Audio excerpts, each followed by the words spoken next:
şeker sözlü. Ey senin şeyle lavıllı tavana gözüm düştü. Yok, nemeler samakınla atıyorsun? Men sana lakat tuttum. Kim şeydi kıyda lakat ya? Merat ya. Lakat şunlar olsun da sen. Bolyale iyicecik men bir jelat kıyılara lakatsa kop dursun şu.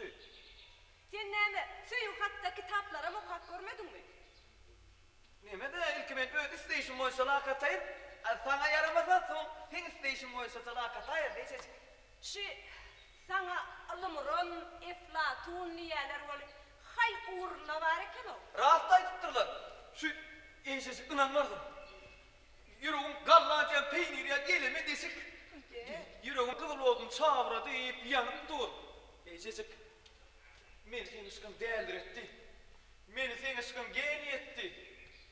Vay bu sen asıl gelmedin. Hay, sen kevattan havar yok, elbette geni. Geni, Arap tümünden tercih edildi geni oluyor. Zındı diyen manası var hava. Men büyüdü, okudu geni.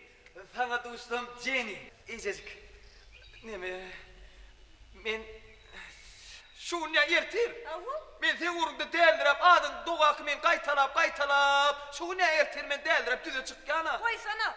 Neme samakınla attır onu özünün bilen o.